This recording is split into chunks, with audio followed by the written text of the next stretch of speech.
Ever since foldable phones first came on the scene, I've been struggling with them. I really wanted to love foldables right from the get-go, and I did try, but I just couldn't get around how thick they were. Remember how thick the first few foldables were? They were basically as thick as two smartphones smushed together. Over the years, they've gotten thinner and thinner, and now they are incredibly thin. The Galaxy Z Fold 7, for example, is the thinnest foldable Samsung has made, the thinnest one you can buy in the US right now, and is really only as thick as a typical smartphone, which has been the goalpost for a long time now. The crazy thing is, though, that I still don't want a foldable phone. So what's my problem? Why haven't I jumped on this bandwagon yet? Well, as it turns out, thickness was never the main issue. Okay. So this is the Samsung Galaxy Z Fold 7. Although Samsung has been consistently trimming down the thickness of its flagship foldable pretty much every year, this year the company has made huge gains. When folded, the phone overall is 36% thinner than the Galaxy Z Fold 6 and a whopping 43% thinner than the Galaxy Z Fold 5. When I held the Galaxy Z Fold 7 in my hands for the first time, I immediately felt that thinness too. It still feels hefty because it's still a big phone, but it is, by far, the best feeling foldable from Samsung ever. To emphasize this, check this out. I use a Pixel 9 Pro as my daily driver, and just look how the Galaxy Z Fold 7 compares. They're basically the same thickness when the fold is closed. But when you unfold it, that's when the thinness really becomes apparent. Each half is so thin that there's barely enough room for the USB-C port at the bottom of the right side. The kicker here, though, is that it doesn't just feel flimsy or breakable. It still feels just as sturdy as the much thicker foldables Samsung has made in the past. Even the crease in the middle has become less of an eyesore.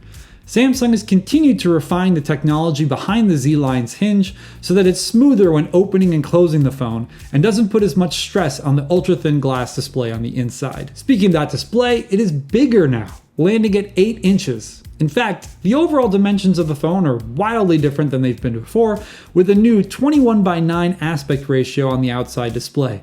This makes it feel more like a normal phone than ever before. So look, this is all amazing. If I could go back in time and tell myself in 2019 that in just a few years, foldable phones would look and feel like this, I would have been absolutely blown away. We've come so far in such a short time. The incredible thing, though, is that even with all these refinements of the phone's design, Samsung still figured out ways to beef up its specs. Obviously, it has the latest and greatest Android processor, the Qualcomm Snapdragon 8 Elite.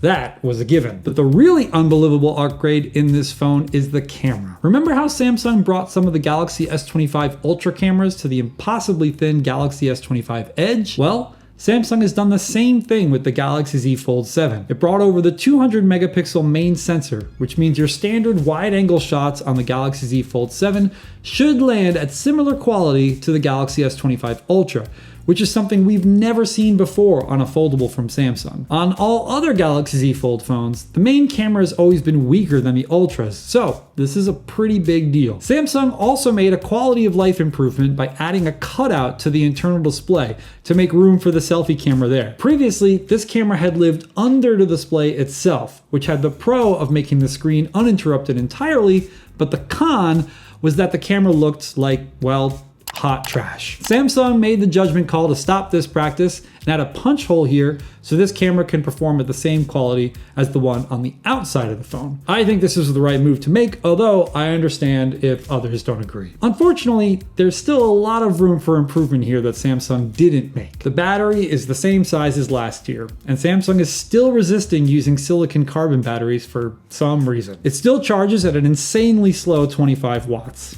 There are no RAM upgrades. The ultra-wide and telephoto cameras aren't much better than what we've seen on previous models. Samsung also removed the digitizer layer from the display, which means this phone does not support S Pen input, which I know makes a lot of Samsung fans angry. Regardless, the bottom line here is that the Galaxy Z Fold 7 is tangibly better than any foldable phone Samsung has ever launched.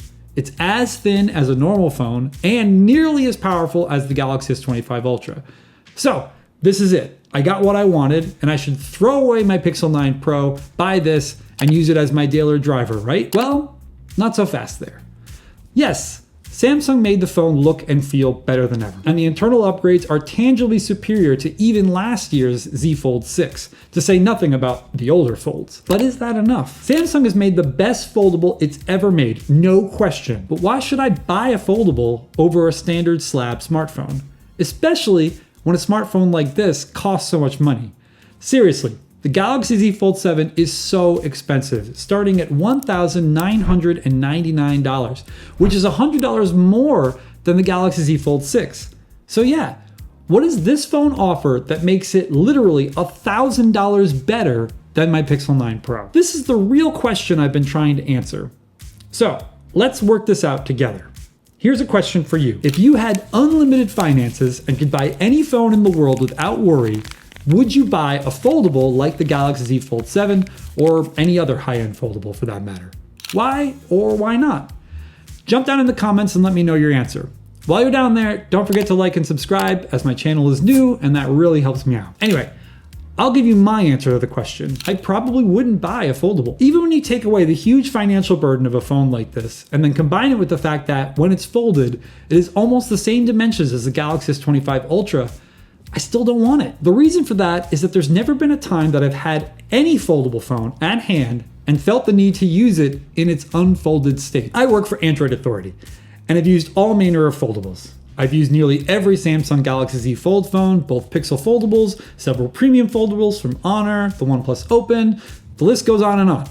Every single time I've had one of these phones in my pocket, I've had to force myself to remember to unfold it. To prep for this video, I visited various articles, Reddit posts, and YouTube videos to see what people love the most about using a foldable phone in its unfolded, tablet-like state. I found there were 3 things that came up repeatedly. The first was productivity. People who look at spreadsheets a lot like the larger display because it's easier to see more cells and easier to edit and move data around. I also saw people who use it as a laptop replacement by connecting a Bluetooth keyboard.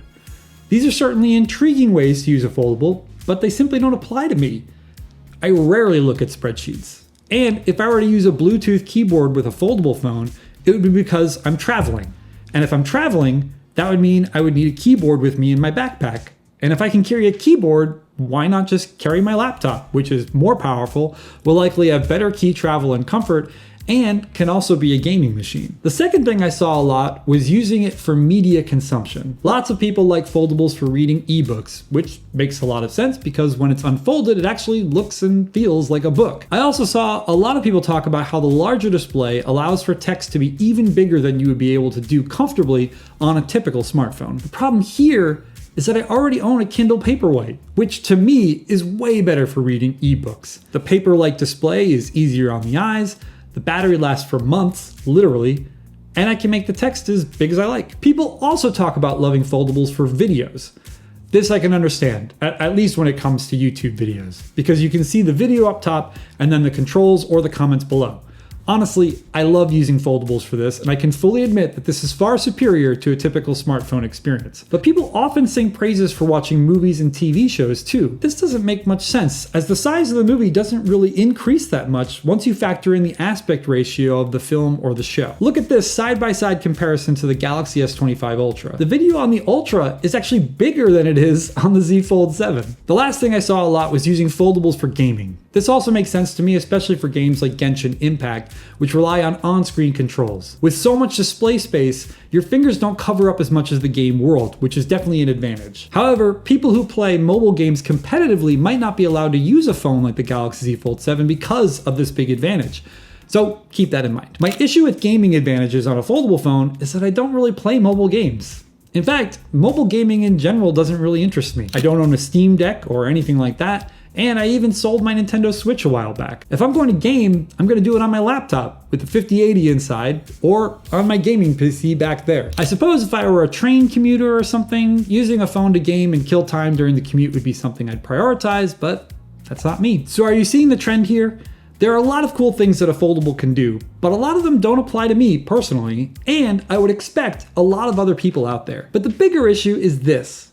Literally nothing I've talked about can't be done on my Pixel 9 Pro or any other smartphone. There's nothing I've talked about in this video that can't be fully replicated on any slab style phone out there. And that's the real issue companies need to solve if they ever want to see foldables stop being a niche product and hit the mainstream. What's missing is the killer feature that would make a foldable a must-have device. Foldables can continue to get thinner and thinner, more and more powerful, and come with better and better cameras. But without a real reason to buy one over any other regular smartphone, they'll continue to be niche. Because most people out there will look at this $2,000 phone and this $1,000 phone, or even this $400 phone, and say to themselves, I can do everything I need to do on all three of these. So why would I spend $2,000? I know a lot of people watching this are probably foldable phone users, and they are already in the comments talking about how wrong I am. That's great. I can't wait to chat with you in the comments, so feel free to speak your mind nicely. Please be nice and keep things positive. All you foldable fans are important because you're basically keeping the entire foldable market afloat. I am so happy that you found that foldables add something to your life that makes it immeasurably better. But for me and a lot of people out there like me, that aha moment simply hasn't happened yet. I want to bring up one more thing before I go. I hear a lot of commentary in the tech world that Apple will save the foldables industry. Once a foldable iPhone comes along, normal people will buy it just because they buy anything Apple sells them. And that will legitimize the whole idea of what a foldable phone is. This might happen, I agree. But I think the reasoning is not quite right.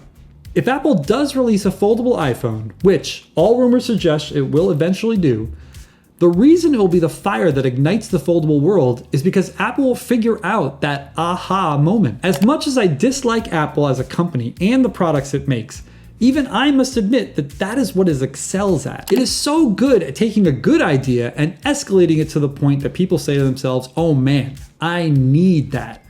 So far, Samsung hasn't been able to do this. Google hasn't, Honor hasn't, OnePlus hasn't, and all the other Android companies making foldables haven't either. Can Apple do it?